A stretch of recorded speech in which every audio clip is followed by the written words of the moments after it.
Welcome back, Broncos, to another episode of To Build a Bronco. Today I have with me, Mr. Smith. all right, nice to have you today. It's great to be here. How's your day been so far? Oh, fantastic. It's Friday. Can't ask for more. Yeah, I think, how's this week been so far for you? Oh, it's great. You know, we're getting close to break. I think we all feel it. We need it, but it's been good so far. Let's see, how do we start this? Most of the time I just go based off the first questions I have in here, but I'm trying to improv a little bit more. So, tell me exactly who you are as a person and how you became this person. Okay. Oh man, that's a big question. Yeah. Who am I? Well, I'm Mr. Smith. How did I become me? It's a long story, man. I guess it started when I was a kid. When I was a kid, I moved around a lot. My dad was in the Army, so we lived I was born in Montana, right? We moved to Alaska, Kansas, Washington, and then finally back here. That's where my parents are from. So I grew up in California. So I talk like I'm from California. He's rad and awesome and things like that a lot. Stoked is like one of my favorite words. What else? That's all. As I was growing up, I went to high school. I was the captain of my wrestling team. After high school, I worked at a Muay Thai gym, so I did kickboxing. I fought for a little bit. That was fun. And I did that all throughout college. So I majored in history. Makes sense. I'm a history teacher, right? And then, from there, I got my teaching credential and all that kind of stuff, my master's in education. And then eventually just the road brought me here. It's been a long road, but hey. What was your expectations coming here to Banyan, and then how's that different from what reality was? Yeah, that's a great question. I don't know what my expectations were. Honestly, when I applied for this job, I was at a school that I didn't hate, right? But it could have paid more, and I was just kind of looking for jobs. I found one. It was in the middle of the year. I got hired here in March of like 2 years ago, right? Wow. So it was the middle of the year. I started the class. The teacher that was that had my class, I guess he got promoted to the district, and then they had subs in that class for months and months and months. It was chaos. Wow. It was chaos when I got here. From there, though, I was able to kind of steer that ship, and get those kids passing, because a lot of kids were failing when I got here. And then from there, I was able to take over the class and make it my own from there. So, I didn't really have expectations. I didn't know what to expect from Banning, but my gosh, the kids have just blown whatever expectations I had out of the water. I love my kids. The kids here are fantastic. We really have great kids at this school. I don't know what the heck is in the water or something. I don't know, but What's the biggest difference you see from kids here to anywhere else? Here, kids are humble. They're more down to earth. It seems that a lot of kids here, have to, for whatever reason, hardships or not, have to grow up a little faster maybe, or I don't know. It's kind of hard to say why, but the humbleness is for sure there. They're more down to earth, more relatable, I guess, as humans. So I've been at lots of schools. I worked at my first job was like 9 years ago in Apple Valley. Kids there were cool too. It was similar, I guess, demographics as here. But from there, I worked at a charter school in Highland, right? Okay. It's actually the same school that Miss Mondragon worked at. I worked there first. What? It was a horrible school. Don't go there. It made me want to quit teaching. She absolutely agreed. Yeah, I guarantee it. And the kids were fine. It was admin issues. I've worked at a private school, but a couple schools before this, and the kids were great, but it was different. It was $25,000 a year to go to that school, a little bit different. Kids not down to earth, not relatable. So you come here, it feels like home. I walk into my class, it feels like I could just set up a bed and sleep there because it feels like home. Yeah. That sounds pretty similar to what all the other teachers say too. They mostly say like humble, or they feel more like adults, or they have more respect. Yeah, absolutely. It's starting a new school. You're always worried. Like, are the kids good? Are they bad? Are they respectful and things? And you get that immediately. When you come here, and you give what you get, or you get what you give as well. You give respect, you get respect. So I think I'm good at that, and building rapport with the kids is really important to me, and it kind of shows with how they treat me in return. Have you always taught history, or have you taught other classes before? I've taught mostly history. So I Okay. have taught, I've gone on tangents. I taught a year of computers when I was at that private school. Oh, what? Yeah, that was fun, because I got a master's in education, but it's focusing on learning and technology. So I was able to Yeah. do that. I taught a year of, along with history, it was 6th grade math. That was interesting. But other than that, it's been mostly U.S. world history. I taught econ and gov one year. I've taught financial literacy and social justice and things like that. But mostly, it's just history related. Would you say that you like to teach history more, or is that just because your credentials allow you to do that more? Oh, I love teaching history. I love it. It's my favorite thing I've done, and I guess in all the past, it's my forte. It's what I do, and I got my credential in social science, so I could teach more than just history, but history is my jam. I love to do it. I really do. Okay. Do you prefer U.S. history or world history? I think I prefer U.S. history. World history is fantastic. I teach AP World History now. That's given me more appreciation for world history. Okay. But U.S. is just, I don't know, so maybe I'm biased because I'm Yeah. American, but just something about it. I like that a little bit more. Yeah, I think world history, to a kid at least that doesn't have that much interest into history, it's kind of like, okay, we're here now, but we were just here last week or something, and now you're confused because you don't have the passion to understand it, and then you're just like, well, I'm very confused now. Sure. So is definitely a certain way that you have to teach world history in order to make the kids understand. For sure. And making it relatable is Yeah. the key, is finding some way of relating it back to issues that they care about, and that's Yeah. why my biggest thing with teaching is getting to know the kids. I care about my students. My philosophy in teaching is based on the fact that people don't care how much you know until they know how much you care. So I try to learn at least something about my students sitting in those chairs. So Yeah. that way it makes it easier to find things that they relate to. Yeah, and then especially going back to making history relatable, I think that's why U.S. history may pique people's more interest because they can actually relate to the stuff in there because we we're live here. literally here. Exactly. What's your favorite part of U.S. history? Oh man, I love so many things. In the beginning of the year, we talk more about like colonialism and things like Yeah. that. I love that era.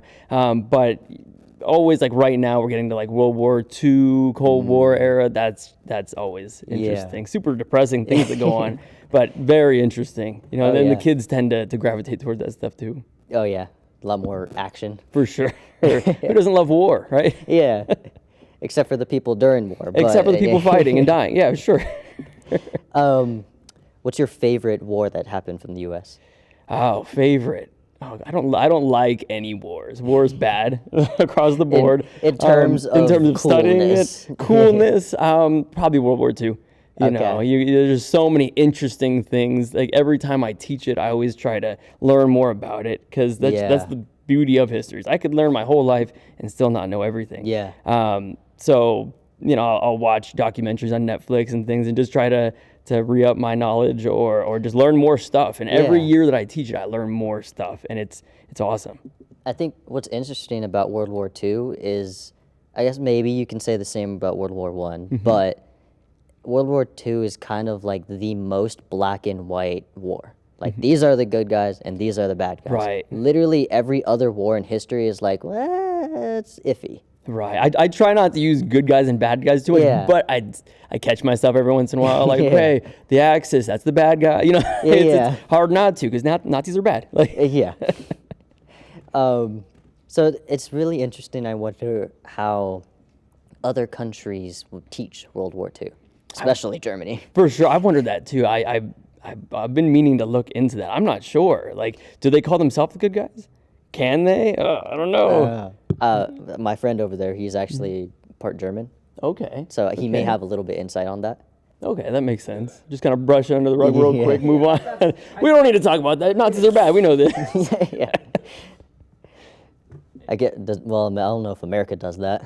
We kind of just like, well, Yeah, well, it was bad. We but, have a whole like, bunch of problems with our history as well. And I try not to skip those things because it's important to realize that. We can't ignore the bad things. We have to Yeah. acknowledge them, accept them, and move forward, and acknowledge that not everything in the past is squeaky clean and perfect. Yeah. That's okay. That's okay. I have a question I just thought of on the spot. Okay. Do you relate modern history that currently happens into your curriculum sometimes? Yeah. Yeah. So in my class, we watch CNN 10 a lot. So, I know some kids love it, some kids hate it. Yeah. Carl Zeus is gone. He was the best. But I try to do that because all the time, I don't know if they plan it based on some kind of history curriculum or what, but so many times the stories correlate, so kind of similar to what we're talking about. Because history doesn't always repeat itself, but it often rhymes. It's I often heard that similar.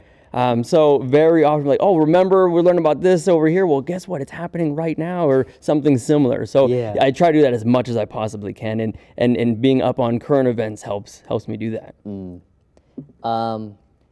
Do you think that the way we teach history, at least in America, has changed in the past 10 years? Probably. Teaching anything has changed, and COVID messed everything up. Oh my gosh, so, yeah. Since COVID, I taught pre-COVID and post-COVID, there's just subtle differences that have been taking place. I've noticed kids are less, they want to just kind of be left alone for the most part. They're less eager to do things as groups or less eager to do things as a class. Even they'll have the answers. I know they do. Far fewer hands pop up than pre-COVID. I think everyone's just used to being in a bubble, being on their screen, even if it was 5 years ago now. It's still we're living with the scars of that. Yeah. As far as in terms of history, has it been taught different? I can't say across the board because I try to evolve my class all the time, regardless. Try to make it better year in and year out. So am I teaching a little bit different now compared to 10 years ago? Sure. 10 years ago I was 25 and I was a baby. But I was also a brand new teacher back then. So as you get to know the game too, you get better at it, just like anything. But I don't know. It's hard. That's a great question. I'm not sure. I would hope not, but I don't know. Because, maybe it's just stereotypes that you get as a kid, but at least for 6th grade time, I always thought the way that the history teachers are teaching, they have to follow a curriculum that the government gives them to follow. Yeah. So I get that from some of my family. Like, hey, are they telling you what to teach? Yeah. And no one. We do have curriculum. Okay.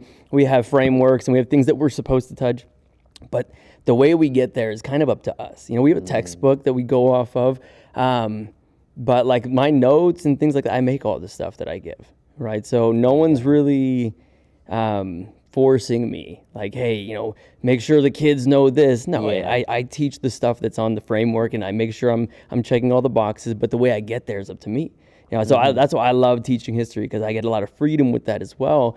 And I can stay on certain things a little bit longer if I want to, or I can, go through things a little bit faster if need be as well. As opposed to like, I guess one way that things have changed from when I was in school compared to now is the focus on concepts as opposed to just blind memorization.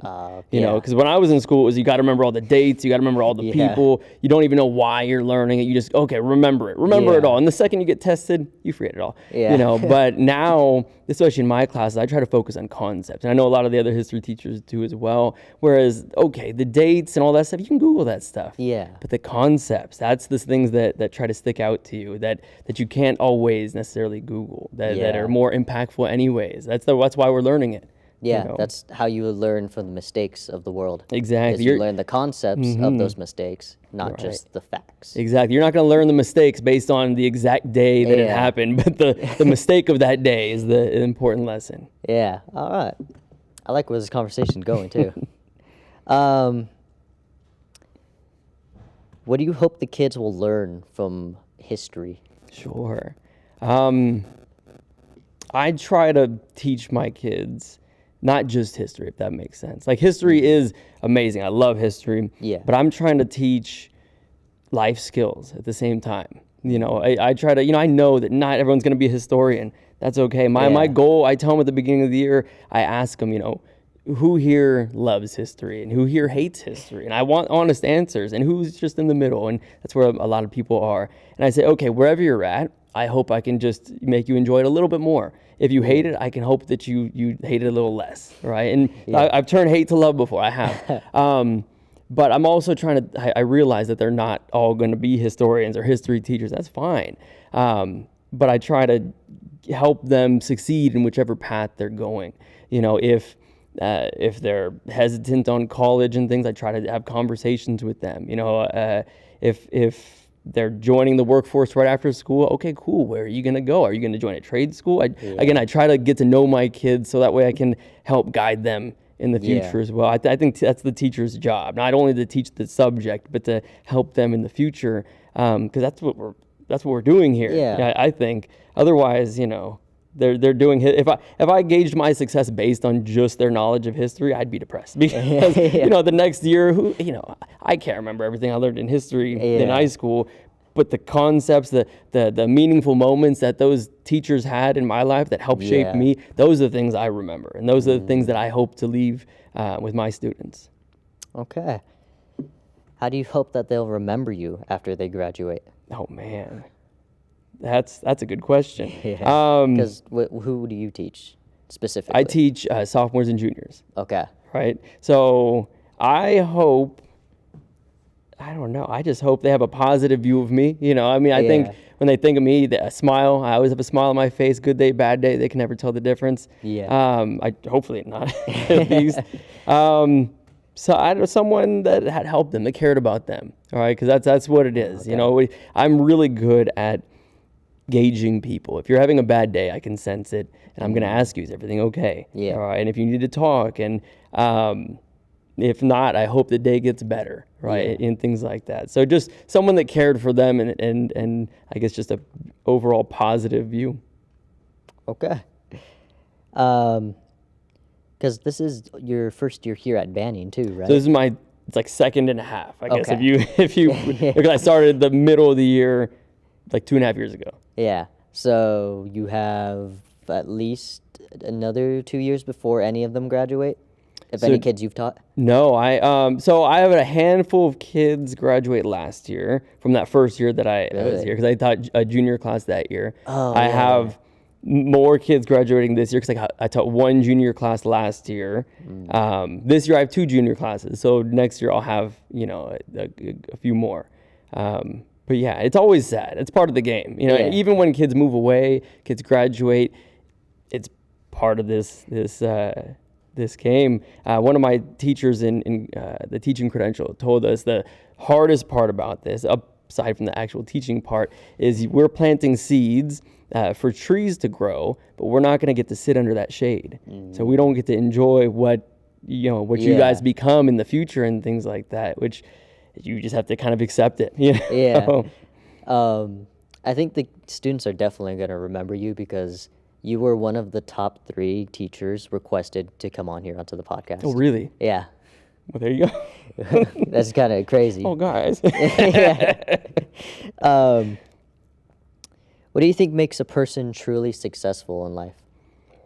Persistence, commitment, and consistency. Right, taking failures and learning from them. That's a big thing as well. Not letting things stop them. So I guess grit along with that. There's a bunch of things, but the biggest thing is persistence. Setting a goal, not letting anything stopping you from reach that goal. So there's so many things that can come up. Whether it's you're in college or whether you're going, whatever you're doing, we can always make an excuse day in, day out. I try to stay in shape. When you get old, no one forces you to, there's no PE class, so you can just get out of shape, right? So I wake up at 5 every day to try to work out. I don't always. I'll get lazy sometimes, but my goal is to be, just in shape, be healthy for my family. In any time I kind of fall off, you feel bad about yourself. You make excuses. It's easy to keep making those excuses, but when you're back on it, you have a goal. don't let anything stop you. Don't let being tired stop you. Don't let, my leg hurt, whatever. Don't let Yeah. things stop you. Just keep going. Okay. What would you say is the biggest difference district-wise from other schools compared to here? This is an interesting district. We're like kind of big but small at the same time. It's like a Yeah. small town. Like I live in Rialto, so Okay. it's further. It's I guess a bigger city than Banning. So Yeah. the culture is much different here compared to over there. There's less to do over here. But like you guys don't let Yeah. it stop you. You guys tell me all the time of, oh, I'm going to the movies, I'm doing this, and you guys tell me your plans. Yeah, we'll drive like hours just to For go to sure. somewhere else. You guys got to go to what, Redlands to go to Target? Like that's crazy. But yeah, I guess it's odd. It's like a big-ish campus where there's like 1,200 kids here, something like that. Yeah. But it's also very small. So with that small community comes like that humbleness, comes that like down to earthness that we talked about that you just can't replicate. It's something special here. It really is. And I wish more kids saw that. I guess it's hard to see it when you're here. When you take a Yeah. step back, it's easier to see. But we do have something special for sure. These kids are great. We got a bunch of great teachers at this school, great admin. Like, man, we going places. We really are. Yeah. I think that this town especially has been growing for the past 5 years at least. Because what I hear from a lot of the adults here was 5 years ago, you couldn't go in the park. Oh, really? Yeah. Okay. They said it was that dangerous. I've heard that too. That back in the day, like Banning was not a great area, and Yeah. it's getting better. Definitely. And that's it's not going to be better overnight. I mean, yeah. But it takes progress, and it takes the community. It takes Oh, yeah. literally the kids that are here as they grow up, and then they have kids and teach those kids good values and things Yeah. like that. That's how things get better. One thing that one of the credit recovery teachers told me was that students from Banning tend to come back to the city after they leave, which then grows the community and makes it a safer place and a better place. Oh, for sure. I know a large portion of our staff used to come here. I don't know how many, but every year at the beginning they say, how many of you guys went to school here? And a bunch of people raised their hand. It's crazy. Oh, wow. And subs and aides, that a bunch of people come back. That's a testament to this town as well. Yeah. And the progress that I think it's making and the progress that it's going to make as well. It's exciting. It is. Yeah, especially with the CTE place, at least, has been growing in the past 2 years now, because this place was built in 2017, but a lot of it wasn't used to its fullest potential. Right. I still think we don't quite fulfill that potential, but we're Yeah. getting there. We're getting there definitely.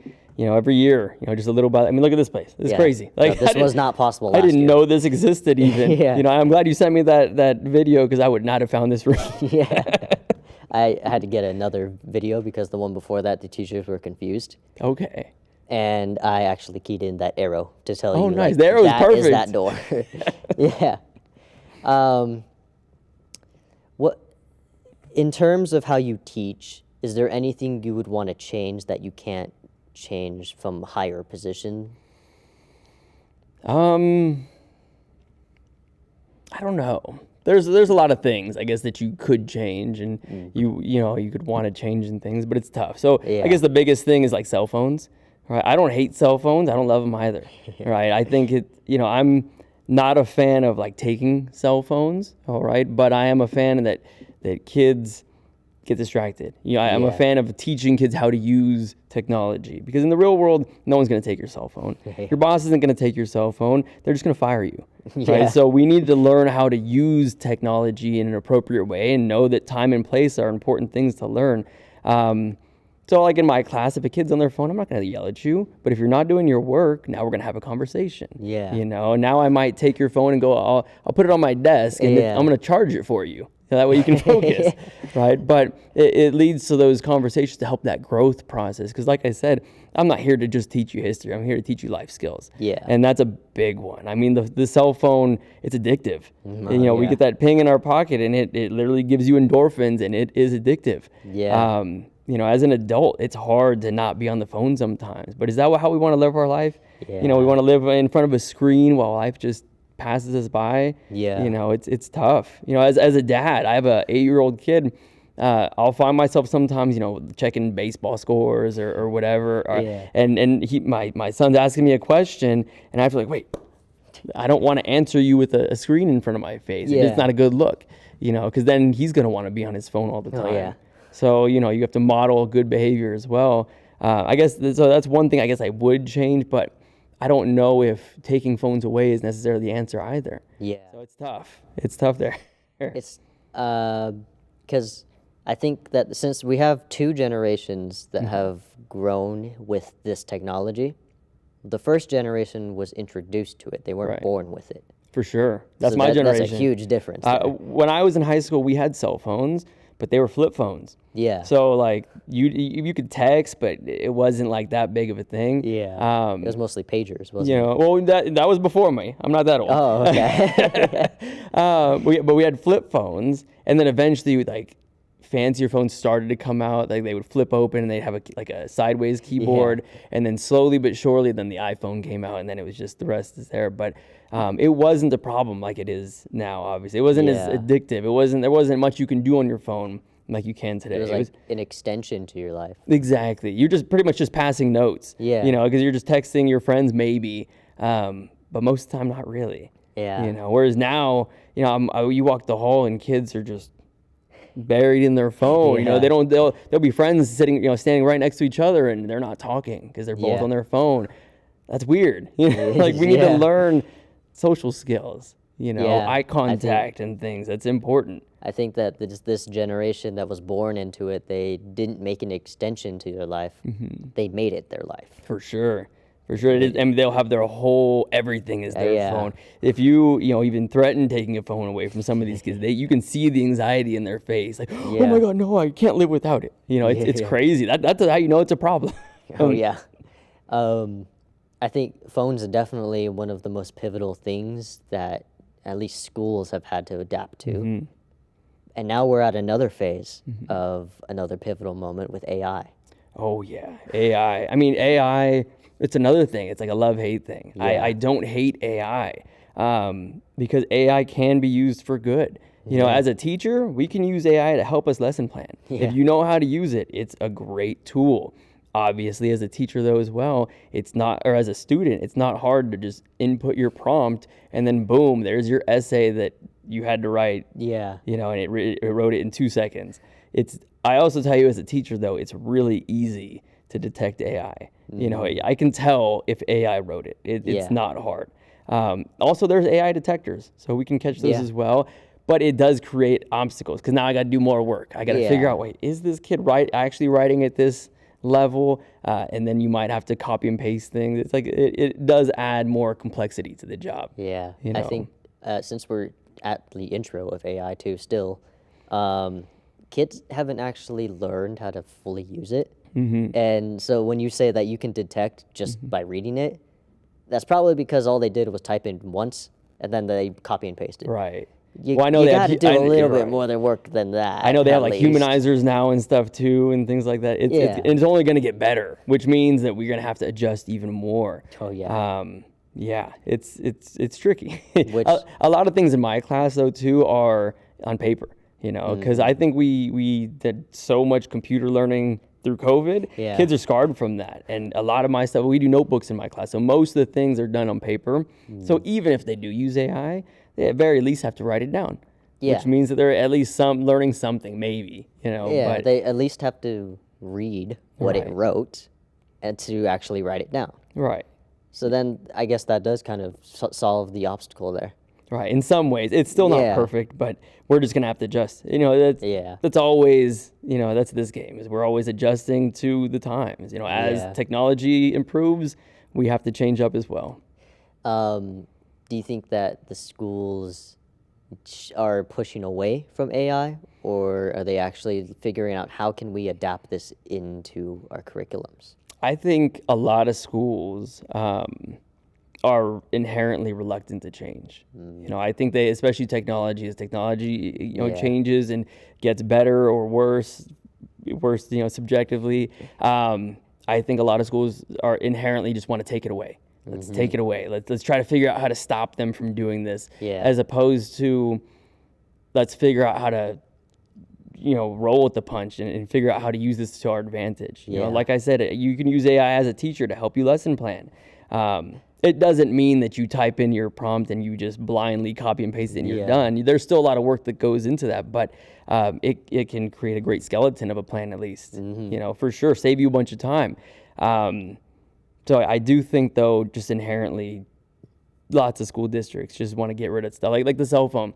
Lots of schools, their answer is, let's just get rid of them. Yeah. No kids can have a cell phone. Cool.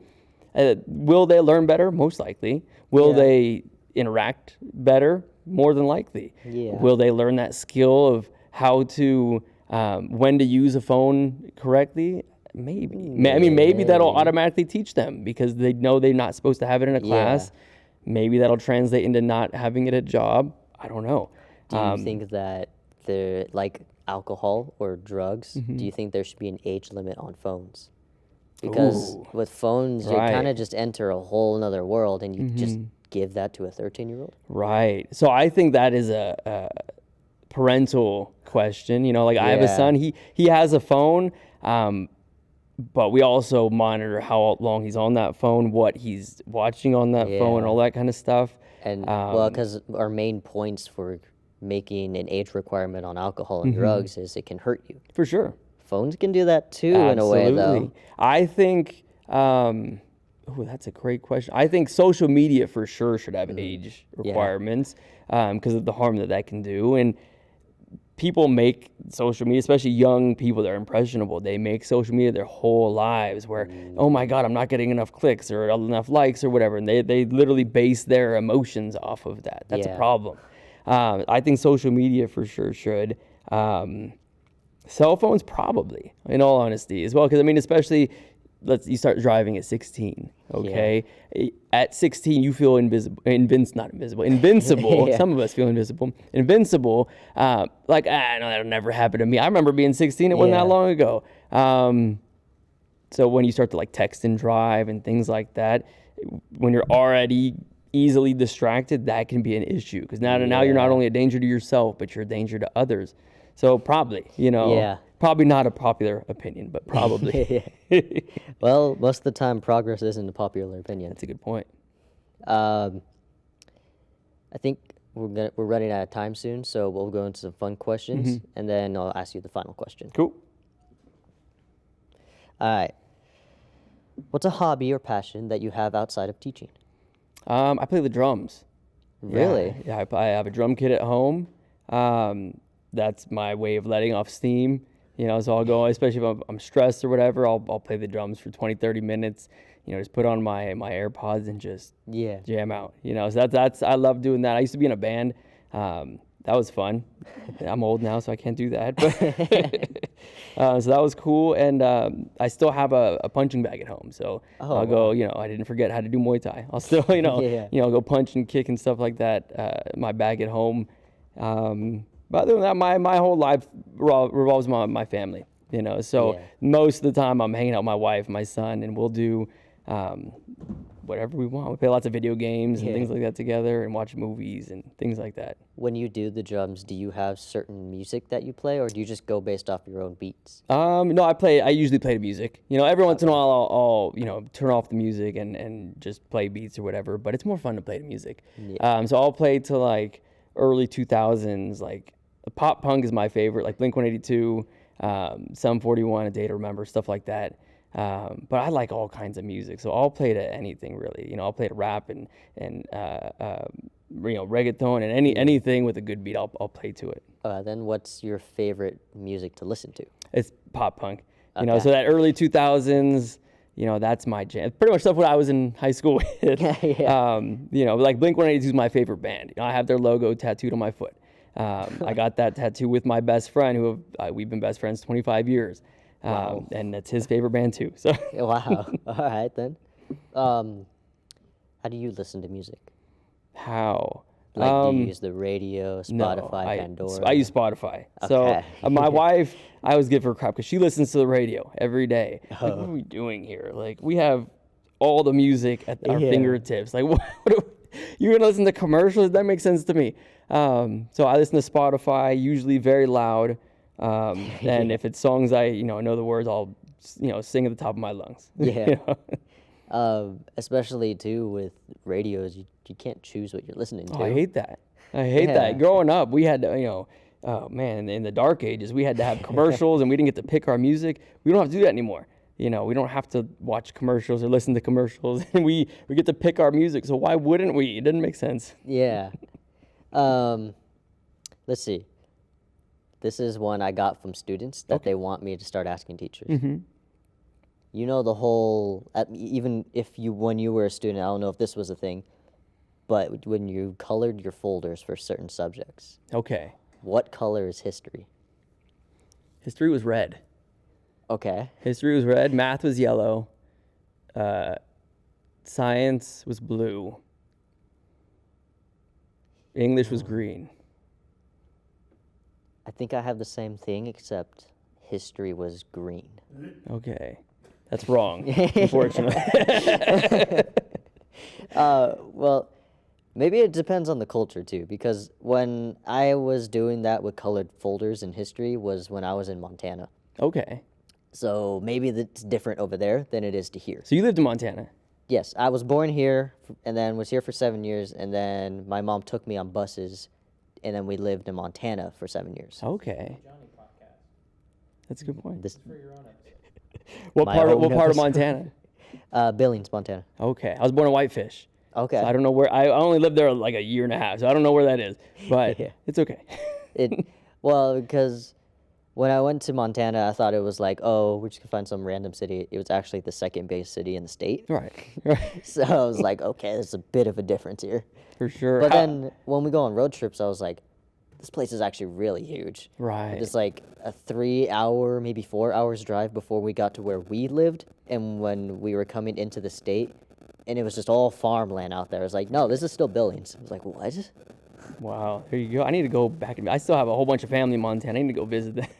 Yeah, I have a bunch of friends over there. Nice. I think I'd rather live in Montana though, because California is a place to visit.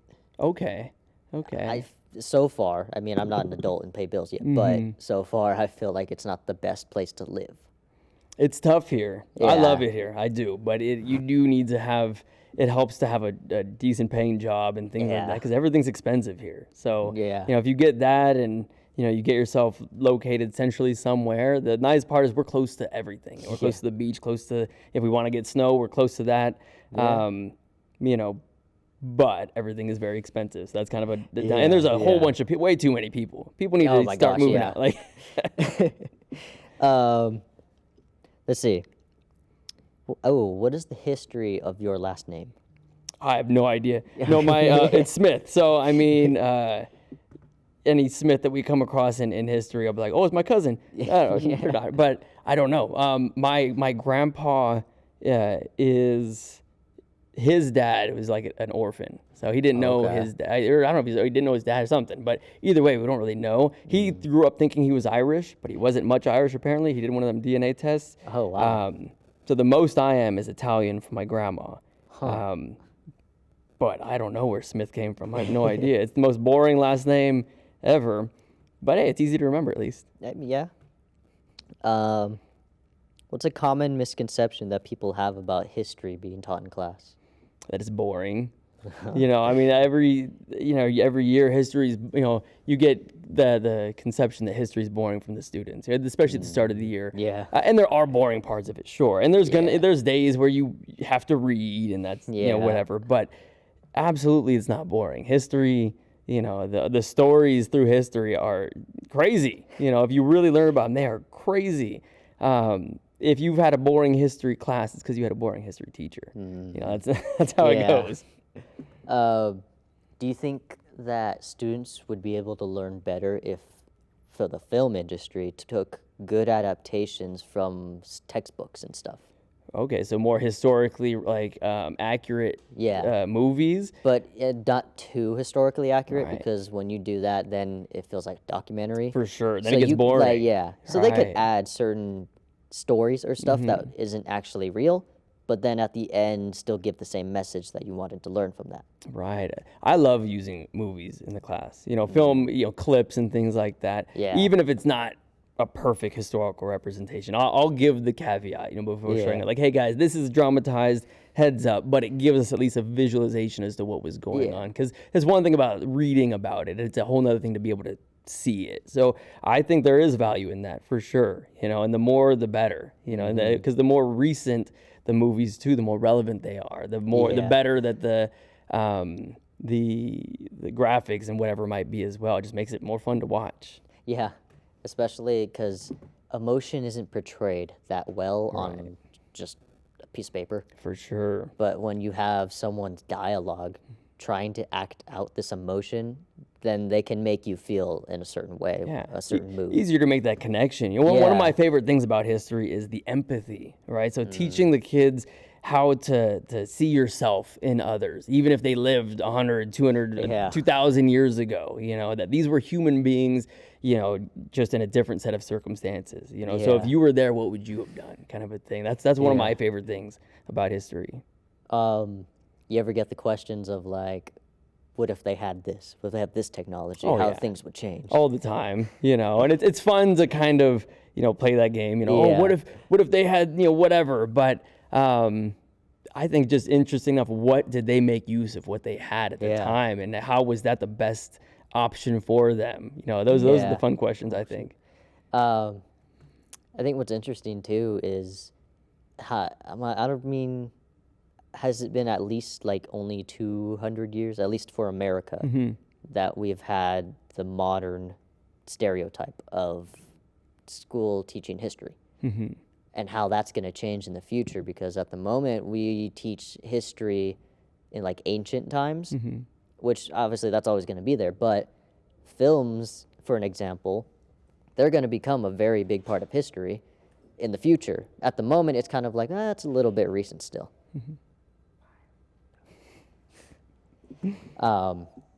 So what do you think, how do you think that history is going to change to be taught? Oh, that's a great question. That's impossible to know, because as technology grows and as things change, the education realm needs to adapt. Yeah. How they adapt is impossible to tell. I think it's only going to get better and easier to learn. I Yeah. think learning to a degree can be difficult for some. If you don't build the base skills of reading and things like that, it can be difficult. But Yeah. when you have options of movie clips and things like that, it makes things more accessible. And that's the whole point here. Not just to teach. Literacy is super important. If you want to be successful in the real world, you got to know how to read. But Yeah. the concepts that come along with it, is important. And the more accessible things are, the more students can grab for them, and take those lessons. Yeah, okay. Since we have a very small amount of time now, I'll ask you the final question. What does it mean to you to build a Bronco? Oh man, I guess all those traits that we talked about before. Building grit and perseverance and consistency. Yeah. The biggest problem I see with students, if their grades aren't good, is consistency.